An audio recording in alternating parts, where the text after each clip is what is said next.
오늘은 예레미야 16장에서 20장까지 하도록 하겠습니다. 예레미야 16장은 하나님이 당부하는 내용이 몇 가지 나오거든요. 첫 번째로 너는 이곳에서 아내를 맡거나 아들이나 딸을 낳지 말아라. 이런 내용이 나오고, 두 번째는 너는 초상집에 가지 말아라. 가서 곡하지도 말고 유가족을 위로하여 주지도 말아라. 그 다음에 세 번째는 사람들이 함께 앉아서 먹고 마시는 잔치집에도 들어가지 말아라. 이런 내용이 나와요. 그러니까 이게 무슨 의미가 있을 건데 굉장히 좀 특이하죠.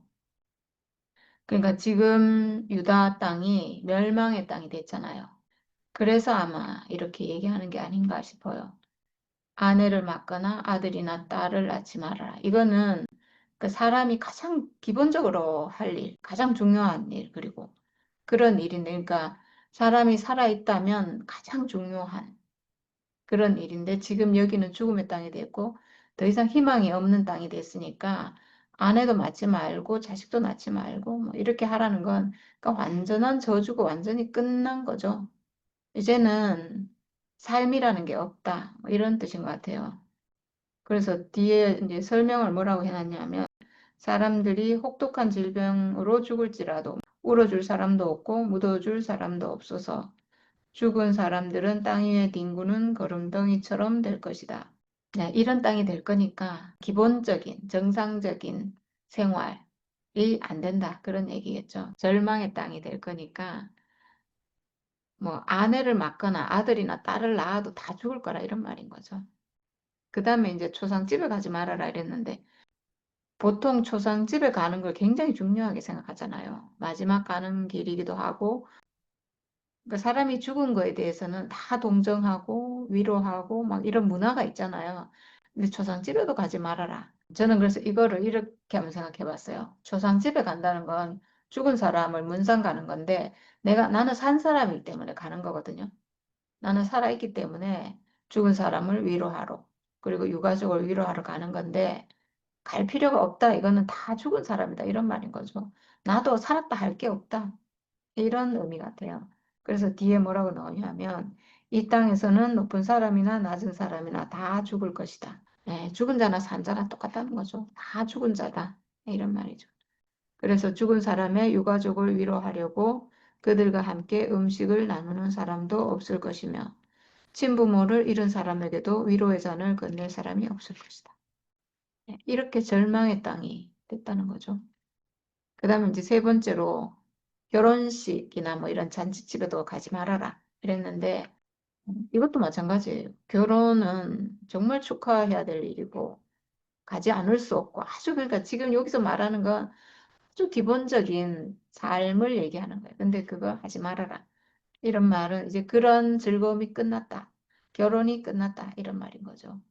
나는 너희들이 흥겨워하는 소리와 기뻐하는 소리와 즐거워하는 신랑 신부의 목소리를 너희들이 보는 앞에서 너희 시대에 이곳에서 사라지게 하겠다, 이렇게 했어요. 그 다음에 예레미야 17장은 유다의 죄와 그리고 벌에 대해서 또 쭉 나오거든요. 유다의 죄는 그들의 마음판에 철필로 기록되어 있고 금강석 촉으로 새겨져 있다. 그들의 제단 뿔 위에도 그 죄가 새겨져 있다. 네, 이거는 마음판에 철필로 기록되어 있으니까 이건 지울 수 없다, 이거는 뭐 완전히 새겨졌다, 이거는 어떻게 할 수가 없다, 이런 말이겠죠. 제단 뿔 위에도 죄가 새겨져 있다니까 이거는 이제 끝난 거죠. 제단은 죄가 없는 곳인데 거기도 새겨져 있다.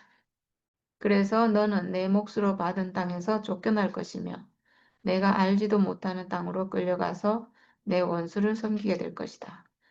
그 다음에 에레미야 18장입니다.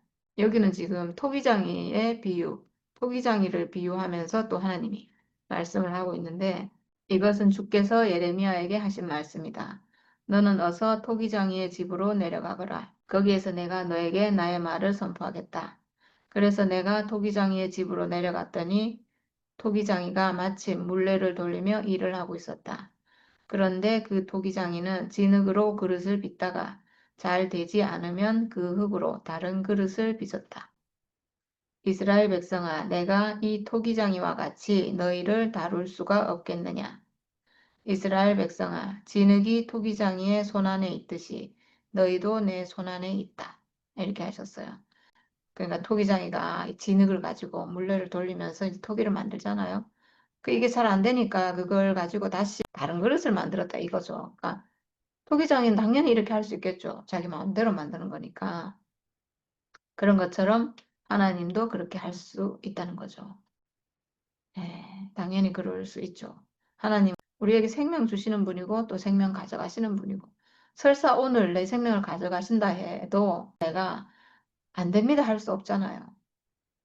안 됩니다. 이 생명 내 거니까 안 됩니다. 할 수 있는 사람 아무도 없고 죽음 앞에서 다 사람들은 그 손을 놔요. 하나님 앞에서 자기 생각을 내려놔요. 그 자리에선 정말 하나님 앞으로 돌아오는 것 같아요. 토기장이신 하나님, 내 인생을 하나님 당신의 뜻대로 하시는 그 하나님 앞에 우리가 내놓을 수밖에 없잖아요. 그러므로 나주가 말한다. 누가 이와 같은 말을 들어보았는지 세상 만민에게 물어보아라. 처녀 이스라엘은 너무 역겨운 일을 저질렀다. 레바논 산의 험준한 바위 봉우리에 눈이 없을 때가 있더냐. 거기에서 흘러내리는 시원한 물줄기가 마르는 일이 있더냐. 그러나 내 백성은 나를 잊어버리고 헛된 우상들에게 분향을 한다. 옛부터 걸어온 바른 길을 벗어나서 이정표도 없는 길로 들어섰다. 레바논 산에 눈은 늘 있고 거기서 물줄기는 늘 내려오는데 이스라엘은 늘 하나님 앞에 있지 않다는 거예요. 이렇게 비유로 말씀하고 있어요. 아주 특이한 표현이죠. 그들이 사는 땅을 황폐하게 만들어 영영 비웃음거리가 되게 하니 그곳을 지나가는 사람마다 놀라서 머리를 흔들며 비웃는다. 내가 그들을 원수 앞에서 흩어버리기를 동풍으로 흩어버리듯 할 것이며 그들이 재난을 당하는 날 내가 그들에게 등을 돌리고 내 얼굴을 보이지 않을 것이다. 하나님이 얼굴을 보이지 않고 등을 돌리고 이게 사실은 멸망이에요. 하나님과의 관계가 끊어지는 게 멸망이잖아요. 그 다음에 백성들이 예레미야를 암살하려고 음모를 꾸미는 그런 얘기가 나오네요. 다른 선지자들보다 예레미야가 더 큰 고난을 많이 당한 것 같아요. 왜냐하면 이때가 제약이 크게 달했고 요시야 왕을 지나서 마지막 왕들이 다 거역하는 왕이었고 그리고 결국 멸망하잖아요. 멸망할 때까지 이 예레미야 선지자가 활동을 했는데 그러니까 가장 거역할 그때 그러니까 고난을 훨씬 많이 받은 거죠. 그래서 백성이 나를 두고 이르기를 이제 예레미야를 죽일 계획을 세우자. 이 사람이 없어도 우리에게는 율법을 가르쳐줄 제사장이 있고 지혜를 가르쳐줄 현자가 있으며 말씀을 전하여 줄 예언자가 있다. 그러니 어서 우리의 혀로 그를 헐뜯자. 그가 하는 모든 말을 무시하여 버리자 합니다. 예레미야는 하나님의 말씀을 전하는 사람이잖아요. 근데 지금 여기는 선악과 먹은 사탄이 통치하는 세상이잖아요. 그러니까 이거는 이럴 수밖에 없어요. 이 사람들이 막 나빠서 그렇다 이게 아니고 그 사람 안에서 작동하는 이 선악과 세력이 하나님 말씀을 전하는 하나님 앞으로 돌아오라고 하는 이 사람을 절대로 그냥 둘 수가 없어요. 죽여 없애야 되는 거죠, 사실. 하나님 경륜을 늘 방해하는 이 세력이 사람 안에서 작동하니까 그 사람을 통해서 이렇게 하는 거죠. 그가 하는 말을 무시하여 버리자. 사람들이 우리가 하는 말도 무시하잖아요. 너무너무 무시하죠. 이렇게 무시할 수가 없어요. 진짜 정말 저는 역력하게 봐요. 이 방해하는 세력이 어떻게 방해하는지를 너무나 역력하게 야, 정말 어떻게 사람 안에 선악과 세력이 그 잔재가 남아 있어서 결정적인 순간에는 그 사람 전부를 그냥 장악해가지고 그 사람을 통해서 이 거역하는 세력이 나타나는구나 하는 것을 진짜 너무 적나라하게 보고 있어요. 진짜 아주 아주 드라마틱해요. 우리가 평소에는 딱 숨어 있거든요. 이 세력이 정말 숨어 있어요. 간교하게 숨어 있어요. 그래서 정말 평소에는 너무나 좋은 사람이고 막 정말 너무나 아주 부드러운 사람이고 아주 괜찮은 사람이고 막 이렇게 그런 사람인데 이 하나님 아들이 나타나면 이 정말 이 참 십자가의 비밀이 딱 드러나면 이거는 말살해야 되는 거예요. 그 사람 안에 숨어 있던 이 선악과 세력이 그거를 절대로 그냥 용납할 수가 없어요. 그래서 사람들이 우리가 말하면 막 참을 수 없어 하는 거예요. 이거를 막, 야, 진짜 신기하잖아요. 우리가 하는 말을 왜 그렇게 들을 수가 없는지, 왜 그렇게 참을 수가 없는지, 정말 어떻게 그렇게 싫어할 수 있는지. 그렇게 온유했던 사람도 막 갑자기 돌변해가지고, 아, 그래서 이 예레미야도 얼마나 힘들겠어요. 거역하는 이 세상에 지금 자기 홀로 하나님 말씀을 전하고 있는데 너무 힘드니까 이제 하나님께 또 호소하는 내용이 나오는데 주님 저의 호소를 들어주십시오. 원수들이 저를 두고 하는 말을 들어보십시오. 선을 악으로 갚아도 되는 겁니까? 그런데도 그들은 제 목숨을 노려서 함정을 받습니다. 제가 주님 앞에 나서서 그들을 변호한 것. 주께서 그들을 보시고 진노하셨지만 주님의 진노를 풀어드리려고 그들을 생각하면서 주님의 은혜를 간구한 것을 기억하여 주십시오. 네, 사실 예레미야는 이스라엘 백성을 위하는 것밖에 없어요. 오직 백성을 위해서. 오직 하나님 앞으로 돌아오기를. 이렇게 했는데 선을 악으로 갚고 그리고 목숨을 노리고 이렇게 죽이려고 했다는 거죠. 저도 너무나 충격적인 게 제가 그때 막 사랑방에서 글 쓰고 사람들하고 이렇게 대립되고 막 저는 그냥 제 얘기를 할 수밖에 없잖아요. 그래서 했는데 어떤 사람이 우리 교회 어떤 사람이 교육청으로 민원을 넣었잖아요. 제가 근무 중에 카톡을 한다고. 지금 우리 시대에 그 정도 일을 한 건요. 이거는 이 시대 같으면 죽이려고 한 거랑 똑같아요. 지금은 차마 막 죽이려고 못하니까 대신 그렇게 한 거예요. 얼마나 비열한 짓이에요.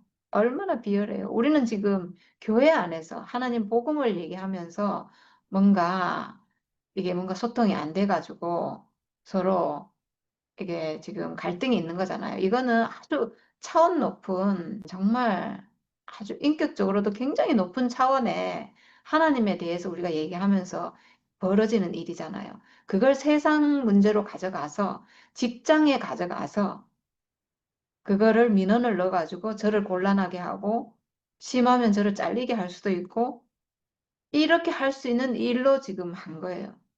죽인 거나 똑같죠, 사실은. 제 직장을 끊으려고 한 거잖아요. 이런 일이 교회 안에서 있었는데, 예, 그런 일이, 그게 사람 죽이는 일인 거거든요. 아주 비열하고, 아주 극단적으로 치닫고, 인간성을 상실해버려요. 적어도 그런 짓은 하면 안 되거든요. 여기서도 적어도 사람 죽이는 그런 일은 하면 안 되는데, 그렇게 하고, 저한테도 뭐 서로 뭐 얘기는 할 수 있어요. 얘기하면서 문제 생길 수도 있고 갈등 생길 수도 있고 뭐 이런 거 가지고 서로 막 내가 옳다 네가 옳다 할 수 있어요. 대화잖아요. 대화를 주고받는 건 얼마든지 할 수 있어요. 근데 그걸로 현실적인 문제에 타격을 주겠다. 이건 범죄예요. 이건. 이런 일까지 한다는 것은 이건 아주 비열한 짓이에요. 아주 비열한. 저는 그래서 정말 무섭다 사람들. 그게 무섭다, 거기보다 너무 싫어요, 그냥. 인간성이, 이거는, 그렇게까지 된다는 거예요. 근데 저는 그런 사람만 본 게 아니에요. 제가 여러 명을 경험했어요. 아주 비열하게 저를 대하는 사람들을 여러 명 봤어요. 그게 본성이, 자기 안에 있는 본성이 다 드러나가지고, 평소에 그렇게 형제 자매고 막 이러던 사람이 얼굴색이 싹 바뀌어가지고, 저를 막 너무나 무시 멸시하고 아주 그냥 그렇게 하는 거를 제가 여러 명 경험을 했어요. 그래서 그걸 보면서 저는, 저 사람 본성이 저런 거였구나. 저는 그 사람을 굉장히 좋게 생각했는데, 우리 교회에서는 사람 다 좋게 생각하잖아요. 다 좋게 생각하고 다 그냥 그러는데, 저를 대하는, 그 사람의 본성이 어떤가를 알려면 그 사람이 저를 어떻게 대하는가 보면 알 수 있어요. 그게 왜 그러냐 하면, 목사님이 저를 완전히 내쳤기 때문에 우리 교회 사람들은 저를 완전 짓밟아도 되거든요. 저를 막 아주 무시하고 멸시하고 막 인간 취급 안 하고 아주 막 그렇게 해도 되도록 목사님이 저를 그냥 적에게 던져준 거랑 똑같아요. 마음껏 유린해라. 마음껏 짓밟아라. 심지어 죽여라. 이렇게 내놓은 거예요, 저를. 저를 그렇게, 저를 그렇게 만든 게 목사님이에요. 쟤는 이단이니까 마음대로 해라. 마음대로 그냥 짓밟아도 된다. 이렇게 했는데 마음껏 저를 그렇게 할 수 있거든요, 우리 교회에서. 그래서 그렇게 하는 사람들을 제가 봤어요. 그래서 제가, 이 사람의 본성이 이거구나. 원래 인간성은 이런 거였구나 하고 그 사람을 저는 다시는, 다시는 상대를 안 해요, 그런 사람. 그 인간성 밑바닥에 있는 그 악이 나와가지고 그렇게 하는 거예요. 보통 사람한테는 그렇게 안 해요. 근데 저는 그렇게 해도 되기 때문에. 저한테는, 왜냐하면 제가, 우리 교회에서는 재기불능이에요. 다시 살아날 수 없도록 목사님이 저를 짓밟았어요. 완전히 밟았기 때문에 다른 사람들도 저는 이제 밟아도 된다고 생각하는 거예요. 왜냐하면 재기가 불능하니까. 쟤는 이제 앞으로 다시 인간 구실 못해. 그러니까 마음껏 밟아도 돼. 이렇게 생각하는 거예요. 그래서 마음껏 밟는 거예요. 예, 얼마나 무서워요. 진짜 무서운 거예요. 그런 대접을 여기 지금 예레미야가 받고 있다는 거죠. 그리고 이 복음을 회복한 사람은 이 선악과 세력에 의해서 그런 무시와 멸시, 말로 할 수 없는 인간의 존엄성 자체를 말살하는 그런 취급을 받는다는 거죠.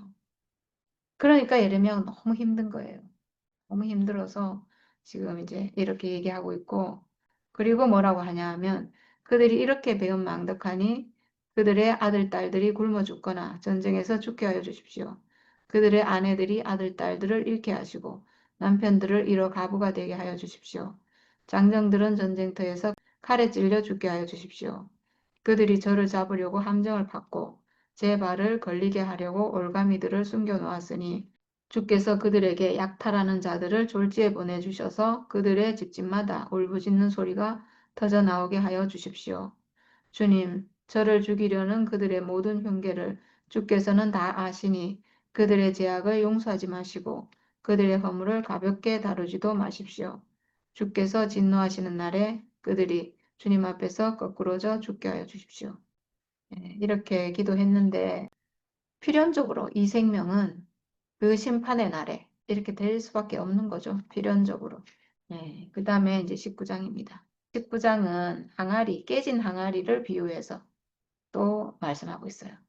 지금 18장에서 그 토기장이를 찾아갔잖아요. 그래서 이번에는 너는 토기장이를 찾아가서 항아리를 하나 산 다음에 백성을 대표하는 장로 몇 사람과 나이 든 제사장 몇 사람을 데리고 하시드 문 어기 곁에 있는 흰놈의 아들 골짜기로 나아가서 내가 너에게 일러주는 말을 거기에서 선포하여라. 너는 이렇게 말하여라. 너희 유다 왕들과 예루살렘 모든 주민아, 너희는 나 주의 말을 들어라. 내가 이곳에 재앙을 내릴 터이니 이 재앙은 그 소식을 듣는 모든 사람의 귀가 얼얼해질 만큼 무서운 재앙이 될 것이다. 이것은 그들이 나를 저버리고 이곳을 남의 나라처럼 만들어 놓고 그들 자신뿐만 아니라 그들의 조상이나 유다 왕들도 전혀 알지 못하던 다른 신들에게 분향하고 이곳을 죄 없는 사람들의 피로 가득 채워 놓았기 때문이다. 이런 말을 이제 백성들에게 다 전하고 나서 너는 데리고 간 사람들이 보는 앞에서 그 항아리를 깨뜨리고 그들에게 이렇게 말하여라. 토기 그릇은 한번 깨지면 다시 원상태로 쓸 수 없다. 나도 이 백성과 이 도성을 토기 그릇처럼 깨뜨려 버리겠다. 이렇게 지금 이렇게 심판하고 재앙을 내린다는 말이 지금 계속 나오죠. 지금 왜냐하면 말기라서 그래요. 완전 멸망 직전 앞에 있기 때문에 계속 얘기를 하는 거예요. 정말 엄중한 심판의 말씀이죠. 마지막 멸망 직전에 그래도 돌이키라고 지금 이 말씀을 하시는 거죠. 그냥 뭐 하루아침에 그냥 유황불 내려가지고 멸망시킬 수도 있잖아요. 근데 지금 그렇게 안 하고 계속 이 얘기를 지금 백성들 모아가지고 계속 하고 있는 이유가 뭐겠어요? 돌아와라. 이 얘기잖아요. 회개하고 돌아와라. 하나님 앞으로 돌아오라. 이 얘기를 지금 끝까지 하고 있는 거예요. 이건 정말 하나님의 국률이고 하나님 오래 참으심이고 하나님의 사랑인 거죠. 그렇게까지는 하고 싶지 않은 지금 멸망이 예정돼 있긴 하지만 예정돼 있으면 그냥 그날 가서 멸망시키면 되는데 그게 아니고 지금 예언자를 두고 계속 하나님 말씀을 백성들에게 전하고 있잖아요. 그렇게 지금 이 어려운 상황에 그래도 하나님을 전할 수 있는 사람은 이 예레미야 같은 예레미야가 그렇게 할 수 있는 사람이기 때문에 지금 그렇게 하나님께 쓰이고 있겠죠. 예레미야 20장인데요.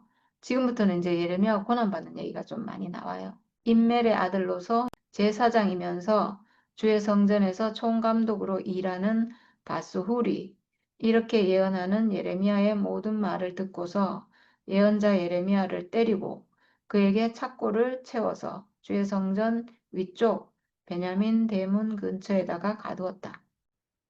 에르미야가 지금 백성들 모아가지고 성전 앞에서 이 얘기를 지금 계속 하니까 이 사람 지금 성전의 총감독이네요. 그러니까 엄청 높은 사람이죠. 그러니까 이런 권한이 있는 사람인 거죠.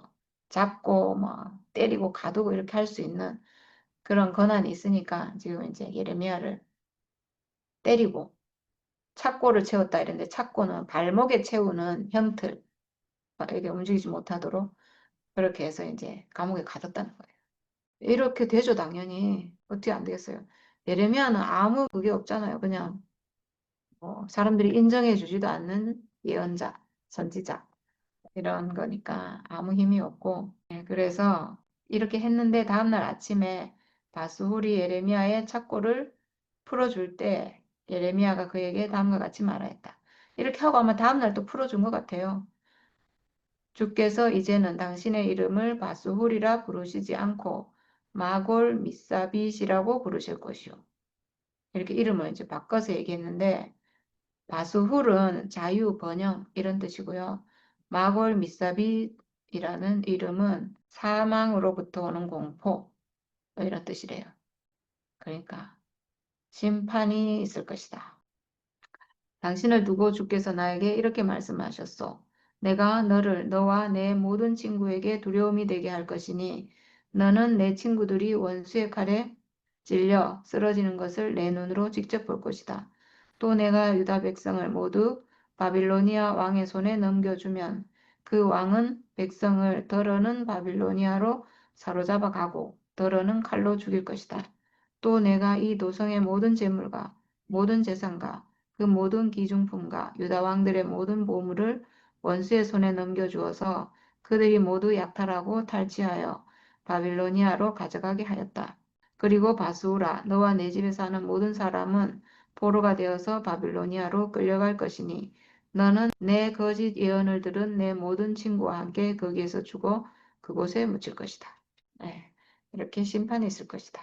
그 다음 뒤에는 예레미야가 하나님께 좀 이건 뭐라고 해야 항의도 아니고 불평, 음, 하소연, 네 하나님 앞에 좀 약간 하소연 같은 그런 말을 하고 있습니다. 네, 끝까지 이제 조금 그런 내용이 나오는데 한번 읽어보겠습니다. 주님, 주께서 나를 속이셨으므로 내가 주께 속았습니다. 주께서는 나보다도 더 강하셔서 나를 이기셨으므로 내가 조롱거리가 되니 사람들이 날마다 나를 조롱합니다. 여기 보면 주께서 나를 속이셨으므로 내가 주께 속았습니다. 이랬는데 이거는 표준 세번역의 어떤 번역상의 문제인 것 같아요.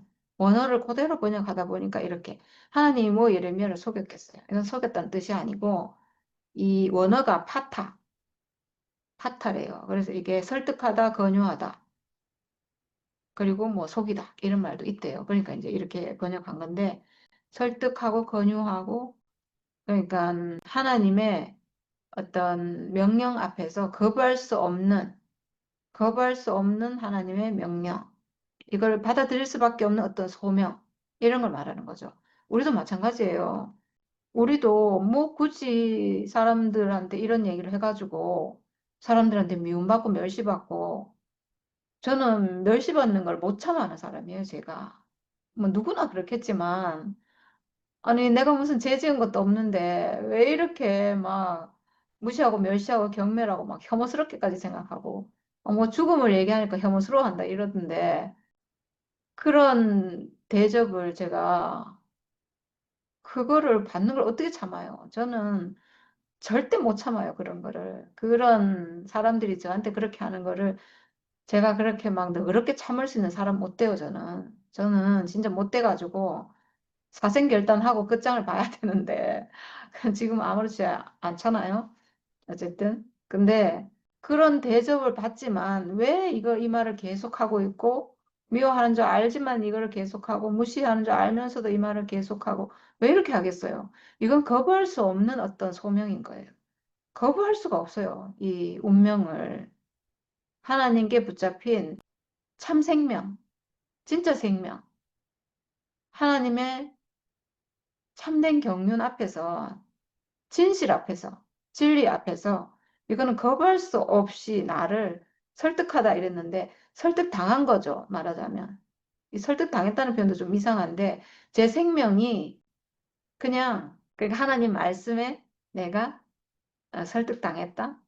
권유당했다, 넘어갔다, 이렇게 거부할 수 없는 말씀으로 나를 점령했다. 이렇게 봐야 되겠죠. 그래서 예레미야도 어쩔 수 없이 하는 거예요, 자기가. 안 할 수 없는 거예요. 눈으로 보이는데 어떻게 안 하겠어요.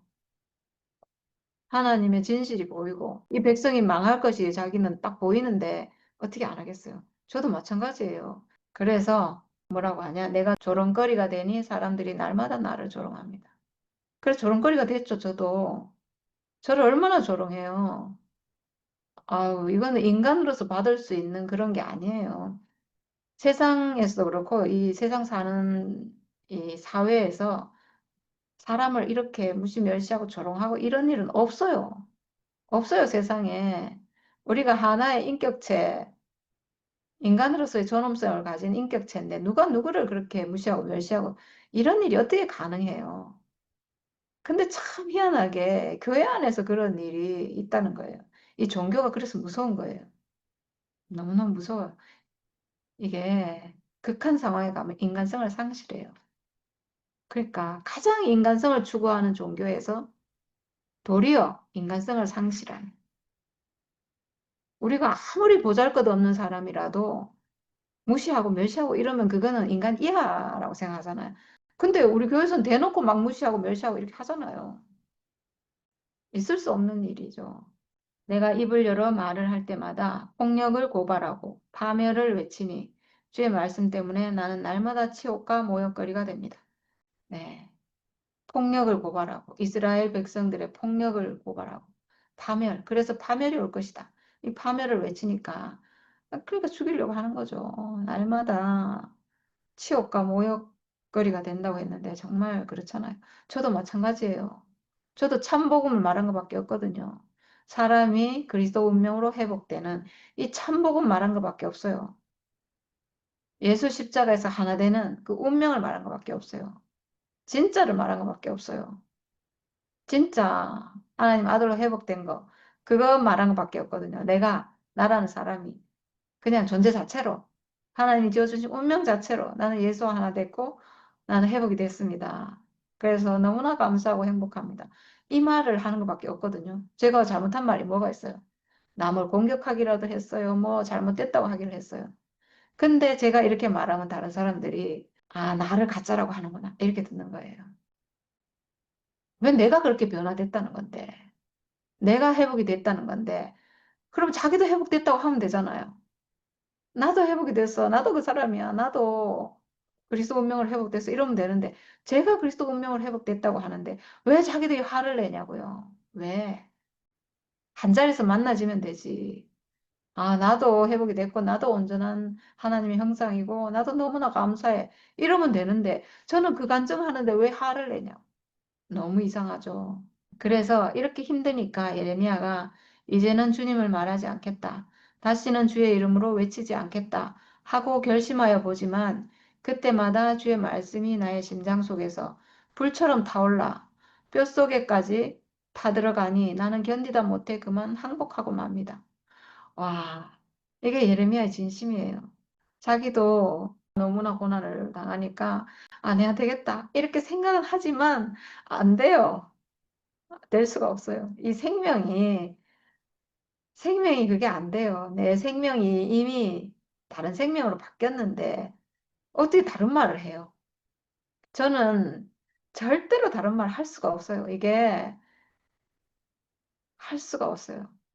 내 안에서 생명이 하나 됐기 때문에 이 참 생명과 내 생명이 완전히 한 생명이 됐기 때문에 하나님이 주신 그 말을 할 수밖에 없어요. 하나 됐다니까요. 3 곱하기 4가 됐다니까요. 3은 하나님의 수, 4는 사람의 수인데 하나님과 사람이 연합해서 한 생명이 돼버렸어요. 화학적으로 완전히 바뀌어버렸어요. 생명이. 바뀌어버려가지고 전에는 3 더하기 4였다면 어떤 때는 연합하고 어떤 때는 또 헤어졌다가 그래서 어떤 때는 하나님으로 또 말씀했다가 또 어떤 때는 또 아닌 말 했다가 막 내 안에서 나온 선악과 말 했다가 막 이랬다면 지금은 연합해서 하나가 돼서 이제 다시 뗄래야 뗄 수 없기 때문에 다른 말을 할 수가 없어요. 이건 어쩔 수가 없어요. 여기 주의 말씀이 나의 심장 속에서 불처럼 타올라 뼛속에까지 다 들어가니 나는 견디다 못해 그만 항복하고 맙니다. 생명이 그렇다는 거예요. 이게 우리가 거짓말쟁이가 아니잖아요. 우리가 사기꾼이 아니잖아요. 어떻게 거짓말하고 살아요? 안 하면 안 하지. 못 하잖아요. 우리도 마찬가지예요. 거짓을 말할 수가 없거든요. 예레미야도 그래서 어쩔 수 없이 막 자기 안에 어떤 생명이 막 불처럼 타오르는데 어떻게 이거를 말을 표현을 안 할 수가 있어요. 그래서 할 수밖에 없고 안 하면 자기 속에서 불나서 자기가 다 죽지 싶어요. 그래서 할 수 없이 하는 거죠. 수많은 사람이 수군거리는 소리를 나는 들었습니다. 예레미야가 겁에 질려 있다. 너희는 그를 고발하여라. 우리도 그를 고발하겠다 합니다. 저와 친하던 사람들도 모두 내가 넘어지기만을 기다립니다. 혹시 그가 실수를 하기라도 하면 우리가 그를 덮치고 그에게 보복을 하자 합니다. 넘어지기만을 기다립니다. 아마 사람들도 우리를 그렇게 생각할 거예요. 우리가 이미 끝났다. 조용하니까. 조용하니까 이제 아마 정말 힘들어서 숨어서 그렇게 살고 있을 거야. 뭐 이렇게 생각할 거야. 모르는 사람들은. 당연히 그렇겠죠. 전에 늘 그랬으니까. 전에 뭐 반짝 좋아졌다가 또 막 침몰해가지고 막 사망 가운데 헤매다가 막 이렇게 늘 했으니까 아마 지금 그런다고 생각하겠죠. 넘어지기만을 기다리고. 실수를 하기라도 하면 그걸로 막 덤태기 씌우고. 네. 저는 사탄이라고 하면 사람들이 황당한 소리 한다 이렇게 생각하는 사람도 있을 거예요.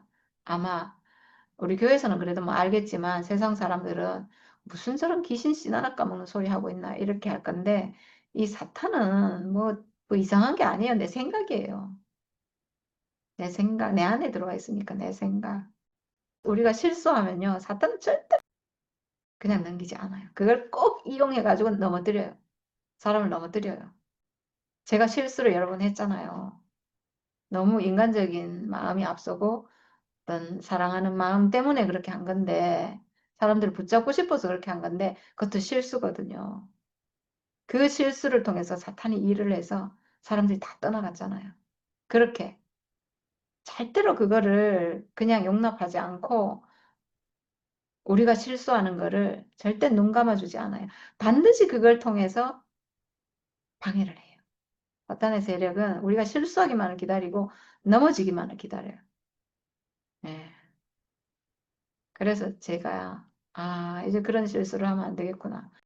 뼈에 새겼어요, 제가. 정말. 그러나 주님은 내 옆에 계시는 힘센 용사이십니다. 그러므로 나를 박해하는 사람들이 힘도 쓰지 못하고 쓰러질 것입니다. 이처럼 그들이 실패해서 그들은 영원히 잊지 못할 큰 수치를 당할 것입니다. 만군의 주님은 의로운 사람을 시험하시고 생각과 마음을 감찰하시는 분이십니다. 내 억울한 사정을 주께 아뢰었으니 주께서 그들에게 내 원수를 갚아주십시오. 내가 그것을 보기를 원합니다. 주께 노래하여라. 주를 찬양하여라. 주께서는 억압받는 사람들을 악인들의 건세에서 건져주신다. 그리고 이제 제일 뒤에는 여기 보면 지금 막 가장 처참한 어떤 원망 뭐 이런 걸 지금 예레미야가 하고 있어요. 이거 저는 이 구절이 참 왜 여기 있을까 잘 모르겠어요. 모르겠고 그만큼 예레미야가 지금 처한 상황이 너무나 절망적인 상황이라서 이런 말이 나온 게 아닌가. 이렇게 말하지만 그렇지만 예레미야는 흔들리지 않아요. 저는 제가 알아요, 그냥. 제가 알겠어요. 제가 흔들리지 않기 때문에 제가 힘들 때도 있고 고난받을 수도 있고 한데 제 생명은 절대 흔들리지 않거든요. 그러니까 지금 예레미야가 뭐 하나님 앞에 원망하는 것 같고 하소연하는 것 같고 막 이렇게 하는 것 같지만 절대 이 생명은 흔들리지 않아요. 하나님 말씀이 자기 심장 속에서 불처럼 타오르는 사람이에요, 이 사람이. 이 사람은 어디 가지 않아요. 하나님 쓰시는 사람이에요. 그래서 마지막 이 구절을 일단 읽겠습니다. 내가 태어난 날이 저주를 받았어야 했는데 어머니가 나를 낳은 날이 복된 날이 되지 말았어야 했는데 나의 아버지에게 아들입니다 아들 하고 소식을 전하여 아버지를 기쁘게 한 그 사람도 저주를 받았어야 했는데 바로 그 사람은 주께서 사정없이 뒤엎어 놓으신 성읍들처럼 되어서 아침에는 울부짖는 고통 소리를 듣고 대낮에는 전쟁의 함성을 들었어야 했는데 내가 모태에서 죽어 어머니가 나의 무덤이 되었어야 했는데 내가 영원히 모태 속에 있었어야 했는데 어찌하여 이 몸이 모태에서 나와서 이처럼 고난과 고통을 겪고 나의 생애를 마치는 날까지 이렇게 수모를 받는가. 이런 구절이 예레미야에 있네요. 예레미야가 이런 고백을 지금 했다는 건데 너무 충격이죠. 욥이 이렇게 했잖아요. 이런 말을 했는데 예레미야도 이런 말을 했어요. 네, 차라리 태어나지 않았으면 좋았을 것을. 왜 내가 태어나서 이렇게 고통을 받는가? 이렇게 말하고 있는데, 이게 내 인생이 가장 저주스러울 때, 가장 고통스러울 때 이 고백을 하죠. 차라리 내가 태어나지 않았으면 좋았을 걸. 그래도 저는 이런 고백까지는 안 한 것 같아요. 내가 차라리 태어나지 않았으면 좋았을 것을. 내가 태어나자마자 죽었으면 좋았을 것을. 이렇게까지는 저는 생각해 본 적이 없어서, 그래도 저는 이 자리까지 간 것 같지는 않고, 근데 예레미야는 지금 이 자리까지 갔다는 거잖아요. 그만큼 고통이 극에 달했다는 그런 뜻이 아닐까. 실제로 자기가 겪는 고통이 이렇게 크다는 거죠. 지금 예레미야가 활동하는 기간이 굉장히 길어요. 요시야 왕부터 해가지고 지드기야 왕, 그 마지막 왕 때까지, 멸망할 때까지 활동을 했기 때문에 그동안 지금 계속 거역하고 있고, 그러니까 이 고난이 어마어마하겠죠. 그리고 실제로 지금은 육체의 고난까지 받고 있고. 그러니까 힘들 때는 이런 생각 왜 안 들겠어요? 들죠. 고난이잖아요, 고난. 내가 생각으로 막 선악과로 지금 힘든 게 아니고 어떤 육체의 고통을 겪고 있으니까 너무 힘들 때는 이런 생각이 들 수 있죠. 그렇지만 저는 이 예레미야의 생명이 흔들린다고 생각 안 해요. 하나님 앞에 있는 왜냐하면 이렇게 하고도 이 사람은 계속 또 전했거든요. 그 뒤에 보면 또 이제 막 예레미야가 활동한 얘기가 쭉 나오는데 그만큼 지금 이 백성들로부터 받는 고난이 엄청나게 크다. 이런 표현이 아닌가 그런 생각이 들어요. 이 예레미야를 들어 쓰시는 것도 결국은 또 하나님이잖아요. 이 고난의 시대에 이런 예레미야 같은 선지자를 들어서 이렇게 고통을 받으면서까지 이 사람이 이렇게 활동하도록 하셨을까? 그만큼 하나님은 이 거역하는 백성에게 당신의 뜻을 전하고 싶은 거죠. 멸망되기 전에 돌아올 수 있도록 하나님은 끝까지 손을 놓지 않고 일하셨구나. 이걸 알 수 있는 것 같아요.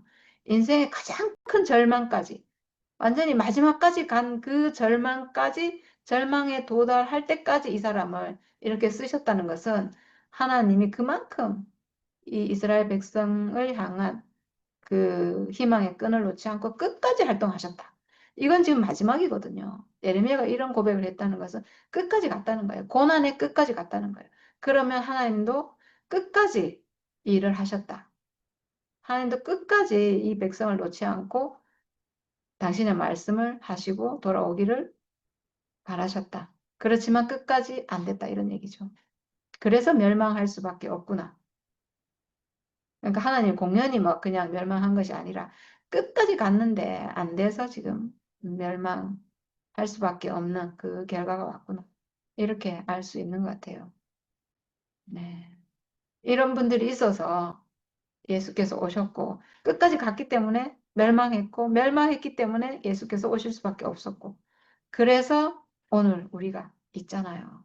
그 예수를 통해서 우리는 아무 고난도 없고 아무 공로도 없는데 우리가 값없이 은혜를 누리는 그런 자리까지 오게 된 것 같아요. 복음이 우리에게 오는 길에 이렇게 예레미야 선지자 같은 이런 고난을 받는 분들이 앞에 있었다는 거죠. 네, 정말 네, 너무 감사하네요. 얘기하다 보니까 아, 정말 그렇구나 하는 생각이 들어서 정말 감사한 생각이 듭니다. 네, 감사합니다. 네, 뭐 진짜 예레미야라는 사람이 이렇게 쓰였구나. 저는 성경 구절 말씀을 보고 그냥 볼 때는 야, 이렇게 아까 처음에 시작했을 때 얘기처럼 계속 하는 얘기를 똑같이 반복하고 이러는데 뭐 이렇게 할 필요가 있겠는가? 또 뭐 이미 답은 정해져 가지고 이스라엘 멸망기로 갔는데 뭐 빨리 끝내지. 예? 왜 자꾸 나가고 사람은 사람들을 고생시키고 왜 이렇게 어떻게 보면 미련한 짓을 계속하고 있는가? 희망의 끈을 놓지 않고 있는가? 막 그렇게 볼 수 있는데 오늘 이 성경에는 보이지 않는 이 하나님의 의도를 이렇게 딱 이야기해 주니까 야, 그 진짜 이런 예레미야를 잡고 있고 또 예레미야는 끝까지 이렇게 또 포기하는 듯 하면서도 또 자기는 또 살아 있으니까 또 그 일을 할 수밖에 없는 그런 상태로 가는 것이 야, 이 하나님의 어떤 갈망이구나. 이렇게 해석이 되니까 얼마나 이것이 야, 합당한지. 전에 뭐 성경 구절 보니까 뭐 꺼져가는 촛불도 안 끄고 상해 가는 갈대도 꺾지 않는다 이런 표현이 있는데 말 그대로 그런 거네요. 이스라엘이 지금 멸망의 길로 막 80%, 90%, 99, 뭐 95%, 96% 이렇게 가는데 이거 그거 하나님이 들어서 확 사라지지 않고 그래 100% 넘어가 보라고요. 예. 그렇지만 거기서 이 100% 넘어가는 것 같다고 그냥 하나님이 이제 포기해보면 빨리 포기해버리는 것이 아니고 그래도 예레미야를 통해서 하나님의 어떠함이 이렇게 확 보이는 게 그게 너무 신기하고 그런 식으로 보니까 이 예레미야라는 사람이 하나님께 진짜 이런 시대에 온전히 쓰였구나. 그렇게 보여지고 그렇게 보니까 우리도 마찬가지로 하나님이 보실 때는 예, 이 구원받은 사람을 입장에서 보니까 이게 참 너무 좋다 이렇게 볼 수 있는데 진짜 이런 분들이 예? 이렇게 고생을 하고 환난을 겪고 뭐 무시와 멸시를 당하고 이런 일이 있었기 때문에 또 상대적으로 복음이 얼마나 이렇게 소중하고 가치 있는지 그렇게도 보여지거든요. 왜냐면 우리가 누리는 이 복음이 진짜 말 그대로 이런 분들의 노고로 인해서 오늘 우리에게 진짜 우리는 값없이 누리게 되잖아요. 복음이 우리에게 도달했구나 이런 생각이 들고 그렇게 하나님을 원망하고 저주하고 이렇게 하다가도 마음속에 불길같이 일어나고 있는 거, 뜨겁게 막 팍 불타고 있는 거. 이 마음은 도대체 누가 죽었기 때문에 하나님 어떻게 이 예레미야 사람 알고 그렇게 죽어서 이 사람이 그렇게 그 불길로 또 살도록 하는지. 이런 걸 보니까 진짜 예레미야 사람은 진짜 하나님께 쓰이기로 작정하고 뭐 그렇게 난 사람이 아닌가. 그렇게 보니까 이런 마음을 품은 사람들이 앞으로 더 많이 등장하고, 더 등장하고, 그래서 하나님 나라는 결코 이게 망할 수 없는구나. 오늘 그런 것이 보이네요. 왜냐하면 죽음을 불사하고, 죽음은 죽으리라 하고 달라드니까 예, 이런 사람 어떻게 말리겠어요. 그렇다고 하나님이 이 생사권이 하나님 지고 계시니까, 어떻게 막 할 수도 없잖아요. 야, 그래서 이런 사람을 통해서 온 복음을 우리가 누리면서 어떻게 이 사탄에서 승리할 수 있는 그 자리를 우리가 확보하고 있는지 유사하게 예, 유사하게 우리가 지금 교회에서 들었더니 그런 얘기를 쭉 하는 사람들 보면 딱 뭐지 하나가 모자라잖아요. 99% 돼도 1%가 안 되는 거라 못 누리는 거잖아. 오늘. 이게 온도 물 끓을 때 딱 100도씨 되면 끓는다. 이게 있잖아요. 야, 그렇게 돼서 그 한계를 넘어서야 되는데, 그 넘어서지 못하면 이게 변화가 없잖아요. 야, 그런데, 예, 이게 안 되는 거라 보니까. 그러니까, 그래? 99% 사람, 99%인, 있는 사람들이 100%인 사람을 보고 멸시하고, 아이락하고, 저 기준은 아니니까 아이락하고, 야, 그런 데 나타나는 현상이 진짜, 와, 아까 얘기한 것처럼 진짜, 이 육체를 어떻게 없애려고. 육체를 없애려고 하고, 하나님의 형상을 갖다 파괴하려고 하는 것. 야, 이렇게 생각하면, 분노하다가도, 하나님이 지은 형상을 내가 파괴하려고 그러네? 저 사람, 설령 내가 볼 때 저 사람이, 마귀 사탄이 있다 해도, 저 사람의 육체는 하나님의 형상인데, 이렇게 보는 긍휼한 마음이 없고, 야, 그 사람과 그 사람 속에 든 악마, 그 입장에서, 그쪽 입장에서, 야, 그걸 없애려고 사람마저 죽이는, 그런, 생각을 가지고 있잖아요. 그러니까 이게 참, 잘못돼도 그게 잘못된 줄을 모르는 것 같은 거예요.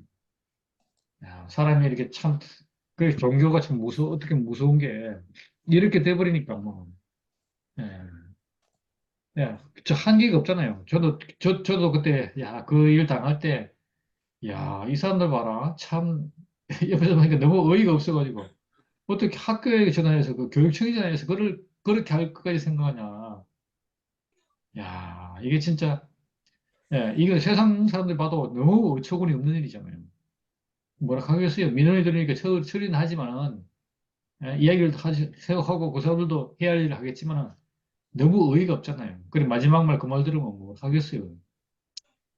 그렇구나 하고 뭐 지나가야지 뭐. 야, 그런데 그 사람들은 뭐 이게 앞뒤 재고 뭐 재고 뭐 하는 게 아니고, 그냥 저질러 버리잖아요. 예. 마치 뭐 예수님을 죽이면서 이것이 하나님을 섬기는 예라 할 것이다. 야, 자기네들 가장 고상하다고 하면서 사실은 그 고상함이 뭘 죽였습니까? 하나님이 제일 싫어하는 당신의 형상을 파괴하는 일을 하는 이런 모순을 갖다가 모순적인 행동을 하는 거잖아요. 야, 하나님은 이 세상에 있는 어떤 사람도 누구 보고 죽이라 이렇게 한 적이 없을 건데 왜? 모든 사람이 다 하나님 형상으로 소중한 가치를 가지고 있으니까. 이것이 인권 존중의 그 기본 틀이잖아요. 그래서 인권이라는 것은 바로 거기 나오는 건데, 하나님 사람에게 준 거잖아요, 준 거. 너는 사람으로 살아, 이건데, 사람들 사이에서 뭐 이런저런 규정을 정해놓고, 야, 우리나라는 없어졌습니다. 인도 카스트 제도 얘기를 하는데 보니까, 그 나라는 완전 진짜 불가촉 천민갑니까? 하층민은 사람도 아니야. 와, 완전 무시 대상이고, 뭐, 멸시 대상이고, 뭐. 저 사람들이 뭐 자기들이 그 천한 일을 할 수 없어서, 저 사람들은 아예 막, 불가촉천민, 접촉할 수 없는 그런 사람들이라서, 그 사람들이 그런 일을 처리하는 거지, 인간 취급을 해주지 않잖아요. 화장장에서 뭐 일하고 이런 일 하는데, 그러니까 그런 식으로, 이게 어디서 나왔습니까? 종교잖아요, 종교. 그 카스트 제도란 제도 이런 것들이 사람으로 하여금 인권에 대한 존중이 없어요, 없어. 그래서 우리가 그런 가운데서 사람의 기본적인 사람이란 이유 때문에 존중하고 존중받고 하는 이 바탕이 그 예수님이 가신 예수의 십자가에서 우리는 그 새로운 기틀을 마련한 거잖아요. 사람이면 된다. 사람이면 된다. 이 누가 했잖아요. 이 틀이, 그 내용은 뭐냐? 바로 십자가에서 보여주는 육체의 죽음을 가진 사람. 사람의 운명. 이 운명으로 예, 나눠지고 분열되는 일이 없다는 것을 우리가 거기서 볼 수 있잖아요. 예수님은 그 자리를 우리에게 보여주고 가신 거잖아요. 그러니까 이제까지 서로 분쟁하고 싸우고 뭐 조금 전에 얘기처럼 네가 잘났느니 내가 못났니 하고 이런 모든 것들을 다 그 자리에서 싹 일체 정리하고 사람으로서 존중받을 수 있는 그 기초를 예수님이 십자가에서 육체의 죽음으로 딱 우리에게 보여준 건데, 그걸 갖다가 다른 식으로 해석을 해버리니까 어떻게 되겠어요? 와, 아닌 사람들에 대한 가혹한 처벌, 자기들이 마치 막 하나님이 되는 칼을 들고 막 휘두르는 게 되는 거잖아요.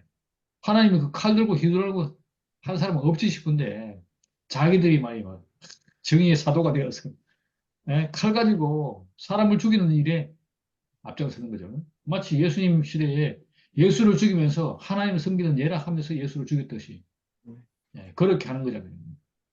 야, 그러니까 참 이게 사람들이 참 어쩌면 주제주제하고 분숙하지만 주제를 모르고 분수를 몰라요. 그런 일이 생길 수 있다고. 그래서 우리가 그런 가운데서 우리가 이 참 예수로 인해서 우리에게 보여줬던 이 자리를 우리가 이렇게 참 알고 그 자리에서 우리가 살아간다는 것은 얼마나 큰 축복인지. 남을 평가하는 눈으로 나도 평가될 수 있는데 남과 내가 하나로 만나는 그 자리에서 나에 대한 평가도 그 사람과 똑같이 평가를 할 수 있잖아요. 그러니까 모든 사람이 다 진짜 하나로 만나고 또 모두 이렇게 한 마음으로 서로를 위하고 이렇게 할 수 있는 근거가 그 인류의 애의 근거가 십자가에서 보여준 육체의 죽음 바로 이것이 아닌가. 그래 볼 때 이거는 진짜 엄청난 혁명적인 일이죠. 이제까지 종교는 사람들을 갖다가 이단이거나 아니면 뭐 죽여도 괜찮다 이렇게 끔찍하고 엄청난 규율 가운데서 사람을 평가하고 사람을 나누고 심지어는 인간 취급하지 않는 그런 전쟁 상황 같은 그런 일을 인류 사회에서 많이 벌여왔는데 이 모든 것들을 다 심판하고 새로운 새로운 길을 여셨잖아요. 이 예수 여신 이 새로운 길은 진짜 인류를 평안 가운데서 평안하고 평안으로 서로 살 수 있도록 그렇게 열어놓은 길이니까 이 길을 아는 사람은 아까 마음속에 마음 안에 막 불처럼 타오른다고 그랬는데 이 불길을 갖다 놓을 수가 없는 거죠. 왜냐하면 이것이 앞으로 모든 인류가 다 이 자리에서 만나서 인류의 진정한 평화 그럽니까? 뭐 사람들이 바라는 천국 이런 것들이 이루어지는 곳이 바로 이곳이 아닌가. 그렇게 볼 수 있기 때문이죠. 그 자리가 아니고서는요, 다 평가 기준이 있잖아요. 예, 아이고, 뭐, 다 평가 기준 그거 가지고 딱 재단해서 잘라버리는. 그래, 그런 것이 없는 세계. 하나님이 지어준 그 사람으로 평가되고 그 사람으로 서로 대우하고 존중받는 세계. 우리 이런 세계를 보고 그 세계 안에서 우리가 사는 것이 너무 감사하고 그래서 오늘 예레미야를 보는데 예레미야가 진짜 뭐 이런 말 하고 저런 말 하고 하나님과 이런 얘기를 하고 하소연 호소 아무리 뭘 다 해도 이 사람은 근본적으로 하나님 앞에 있는 사람으로 다시 말하면 인생으로 인생에 주어진 운명으로 그 자리를 가지고 있기 때문에 흔들리지 않고 하나님이 이 사람을 통해서 당신이 하시는 일을 지금 이렇게 하고 있구나. 그렇게 빠지니까 멸망으로 가는 이스라엘을 어떻게 하든지 구원해 보려고 하나님께서 끝까지 기다리고 참고 기다리고 그러고 계셨구나. 예, 이런 모습이 예수님이 십자가로 가시면서도 마지막에 아까 얘기한 것처럼 저들이 몰라서 그렇습니다. 저들의 죄를 저들에게 돌리지 마옵소서. 이런 마음이 어떻게 나오겠습니까? 저 사람이 지금 자기 분수와 주제를 몰라서 저렇게 날뛰는 겁니다. 예, 그렇게. 예. 그 칼 들고 예수를 죽였던 사람도 뭐 오래 살았습니까? 조금 살다가 결국은 갔잖아요. 그러니까 우리가 이 육체 죽음 안에서 사람은 예외가 없고 사람은 똑같이 예, 하나죠. 죽음은 모두 하나입니다. 하나. 다를 수가 없습니다. 사람에게 허락된 영역을 벗어나서 하나님이 하시기 때문에 모두 다 하나라는 사실을 명확하게 제시하고 우리가 모두 알 수 있도록 그렇게 예수님이 보여주셨고, 아마 이걸 알기 때문에 예레미야가 비록 무슨 얘기를 하고 무슨 행동을 해도 하나님께서 이 예레미야를 쓰셔서 이스라엘 멸망해가는 당신 나라의 백성들을 어떻게 하면 구원해보고자, 조금이라도 구원해보고자, 그렇게 당신의 마음을 표현하고 있는 것을 보니까 얼마나 그 예레미야의 마음 속에서 하나님의 어떠하심이 이렇게 보이게 되는지, 그게 참 너무 신기하고, 오늘 이렇게 뭐 여러 장을 한다고 요약 정리를 너무 잘해주고 잘 넘어가는데, 아, 참, 예, 하나님의 그 마음이 예, 절절하게 보여서 오늘도 너무 참 잘 들었고, 또 끝에 보니까, 야, 어떻게 우리가 누리는 이 은혜가, 이 축복이 너무 이렇게 감사하고, 예, 우리는 지금 참 진짜 예수 이후로, 예, 이 세상에 살면서 너무 축복스러운 시대를 우리가 살고 있구나. 그렇게 보여집니다. 감사합니다. 아멘. 하나님은 사람을 그 사람 특성대로 들어 쓰시는 것 같아요. 맞아. 하나님 예레미야 쓰신 얘기를 하다 보니까 하나님의 행자 언니를 지금 너무 잘 쓰고 계신다. 음, 이 생각이 정말 들어요. 언니 지금 오늘 몸도 아프고 기침 때문에 말도 못하고 이런 분을 지금 오늘 하나님이 언니를 들어서 얼마나 귀하게 지금 쓰고 계신지. 아이고, 아니 언니가 없으면 지금 이 모임을 못 하잖아요.